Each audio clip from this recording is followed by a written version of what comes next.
Alright, so we're checking out the only game where you can yeet the planet Earth at random bias standards at 100 million times the speed of light. It's Universe Sandbox 2. Universe Sandbox is one of those games where I have tried to destroy Florida in many different ways, only to consistently ruin Africa. But today, I'm going to give all of planet Earth the equal opportunity to die by doing the one thing that I've never done before, despite being so obvious. I have thrown all sorts of different things at planet Earth at 100 million times the speed of light, including a grain of sand. What happens when a grain of sand hits the Earth at 100 million times the speed of light? I made a video on it. You can go see that, but I can tell you it's very bad. I usually kill planet Earth a lot, and I feel somewhat responsible every time it dies because it is useful. I keep my stuff here. But anyway, today the plan is to do the opposite, which I've never done, which is to throw the Earth at stuff at 100 million times the speed of light. The grain of sand may have acted like a little miniature railgun, forcing the Earth to implode in upon itself. But what happens when the Earth fires at that same grain of sand? You would expect it would just brush it aside like a pleb. As is fairly typical, you need to start with like a base for all of the destruction, and so we always typically begin with the planet that everyone hates the most, Mercury. Mercury is like the child that always gets left on the self-checkout counter at Walmart. Mercury is the kid that during a divorce gets completely left out of the custody battle. And so I'm going to fire the Earth at it and see what happens. We're going to get smaller and smaller, and then eventually we will fire the Earth at the grain of sand. All you gotta do is grab your Earth here, aim it right about this. Now, it's always very important to name your Earth correctly. You go over here to the motion area. You look at the 292 meters a second, otherwise known as rookie numbers. Change that over to light speed. Actually, you know what? Let's just start at 1 light speed. It's really sad when I say 1 light speed and I immediately think to myself, God, that's slow. 1 light speed. It's like the old person in Florida that drives in the left-hand lane at 30 miles below the speed limit with their turn signal on for like 23 miles. All right, Planet Yeet. You will be the first sacrifice. Give us a good baseline to work with here. All right, you go ahead and slow things down because we're dealing with light speed after all. All right, move things up just a little bit here. Right about here. Right there is when the child realizes that its parents don't love it. I think what's quite nice is that a full layer of liquid magma has already covered the entirety of Mercury. You wanna know how much Mercury sucks? It's like endothermically or whatever it's called, taking all of the heat from planet Earth. Look at it. It's 149 degrees Celsius over on Mercury, negative 270 on Earth. See this? This is Florida. Hell has literally frozen over. All right, well, let's just slow things down a little bit more so we can enjoy this. I'm sure that nothing else could... Okay, that was a lot worse than I thought it was going to be. On the plus side, it is no longer freezing on Earth. It is now 58,000 degrees Celsius. The speed has also slowed down significantly. We're only at 1/10 of light speed. At some parts of Earth, it's even 300,000 degrees Celsius. Oh, ended up getting Australia there. How much? About 8,000 meters worth. What's the sea level? What's like the elevation on Australia? Not enough. On the plus side, I increased the water depth out there like 4 kilometers. So the leftovers of Mercury are over here. Earth has turned into a giant cotton ball. I have a feeling it's gonna do one of those Houdini things where when the smoke clears, Earth isn't there anymore. This is kind of interesting, but the Earth is actually growing. It's like turning orange too. What's happening here? Was it going Super Saiyan? Hey, Yeet is back. Unfortunately, the beautiful Florida oceans have turned into boiling seas of iron. It's all right though. Everyone gets to wake up and go to sleep to the beautiful red sky. It's a dry heat though because there's no more water anywhere on the planet. So the 629 degrees Celsius, the real feel is like 6 15. I find it interesting that originally Earth expanded and now it's contracting. I find it particularly interesting that now that Earth has slowed down, I can't actually approach it or I enter a different dimension. No, I'm serious. Like, watch what happens when I try and go closer. It just disappears.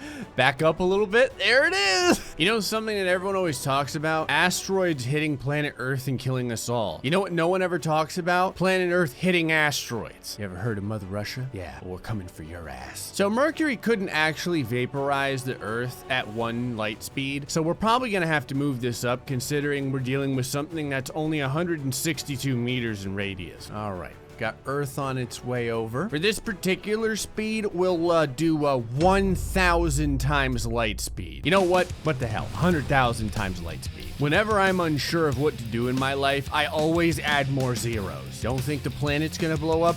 More zeros. Don't know what to get my wife for Christmas? More zeros. Alrighty, get things moving nice and slow. Of course, I damn near aimed up at Africa. Okay.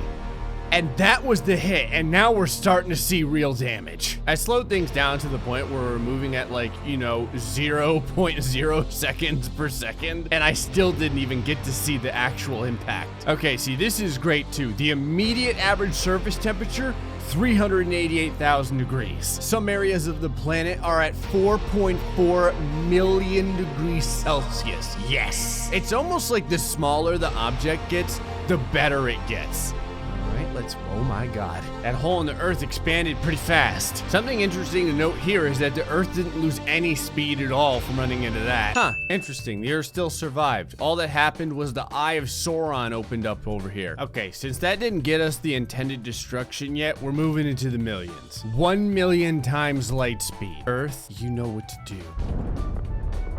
That's it. Okay, so immediately we've reached a maximum surface temperature of 5 million degrees Celsius now. All right, the Earth so far is, I mean, it still appears to be in one piece. Now it's kind of starting to get a little bit sadder. Now, typically what happens here is after the glow slowly dies down, the Earth seems to remain in one piece. All right, the Earth is kind of like pissing chunks of itself into the air. I'd really like to know where the hell on Earth it's negative 57 degrees Celsius, but whatever. Okay, the cotton ball is kind of starting to grow now. This is unusual. Oh, hey, the flame wreath from that shockwave is finally starting to surround the rest of the Earth. Okay, I'm not really sure what happened, but the area surrounding the Earth just changed color. The Earth is turning into a small sun. Like, there's pieces kind of removing themselves from the Earth. I think I'm better to slow this back down again. Oh, what the hell was that? Where are you going? What happened? Is the Earth still alive or? Oh God. Look at all the creases that are inside the Earth. It's like it's trying to explode. It just doesn't know how. If you look inside, you can see all the fire. I've never really seen this before. It's like the Earth forgot to die. I guess I'll continue to move things along here. Oh, it's not that it's forgetting to die. It's that my computer is hating me. What sort of horrifying physics is happening here? Oh, shit. Oh my God.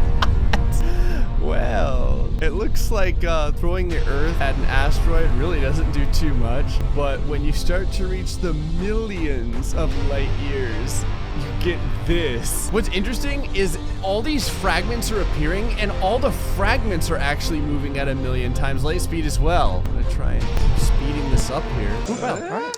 Looks like 1 million times light speed for something that size of that asteroid worked pretty well. This is the moon. It's like the one child that everyone likes. This is 100 moons. Before we go any slower, I decided to do something with some actual mass to it because I think this would be perfect for my idea.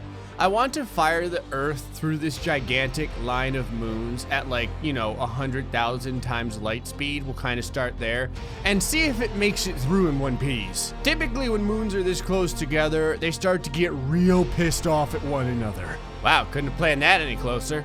All right, throw down a little non-rookie speed over here. Here we go. Velocity is perfect. You can see the very tip of the arrow penetrating the second moon. Slow things way down.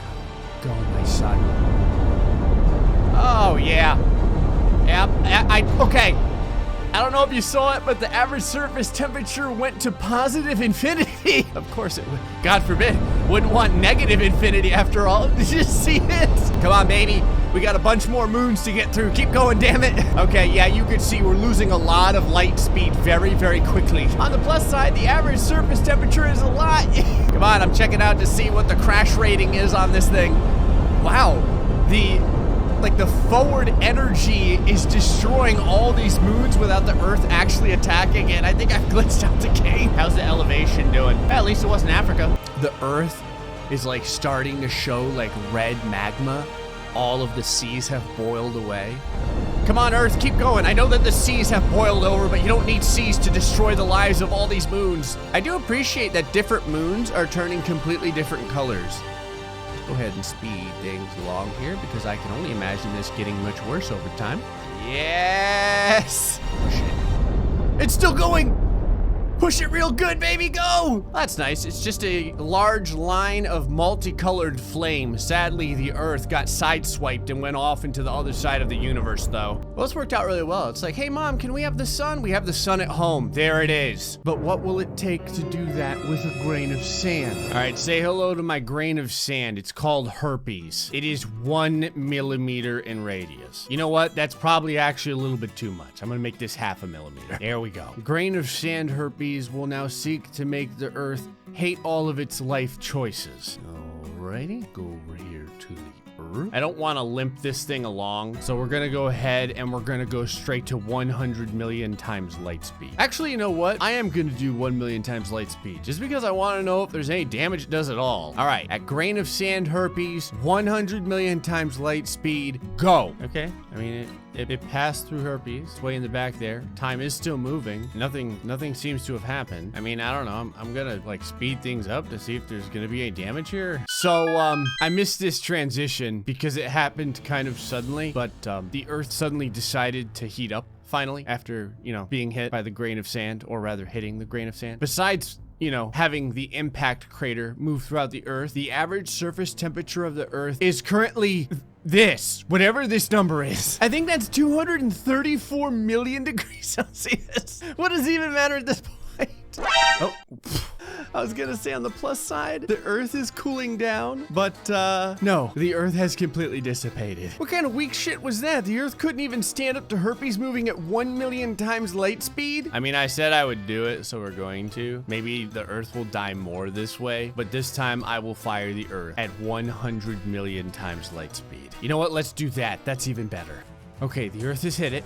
We'll go ahead and speed time up a little bit here. Well, at 100 million times light speed, the Earth finally decided to show some goddamn sympathy, and currently the average surface temperature is somewhere in those numbers. I don't know, they keep moving. The game is paused, and those numbers are moving. It's like, you know, whatever, like 9 gajillion degrees Celsius or so. Are you done going nuts with the numbers, Earth? It happened almost immediately, but the Earth just turned into a white puff of smoke. Seriously, the only thing left of the Earth is a gaseous cloud in the shape of the Earth. I find 100 million times light speed particularly interesting because the Earth didn't explode, it just ceased to exist. Well, I guess our tests work. What happens when the Earth decides to punch a grain of sand in the face at 100 million times the speed of light? It wills itself out of existence. Anyway, folks, I'm gonna go ahead and snort this one last piece of Earth left. Hope you all enjoyed this episode of Universe Sandbox. Till next time, stay foxy and much love.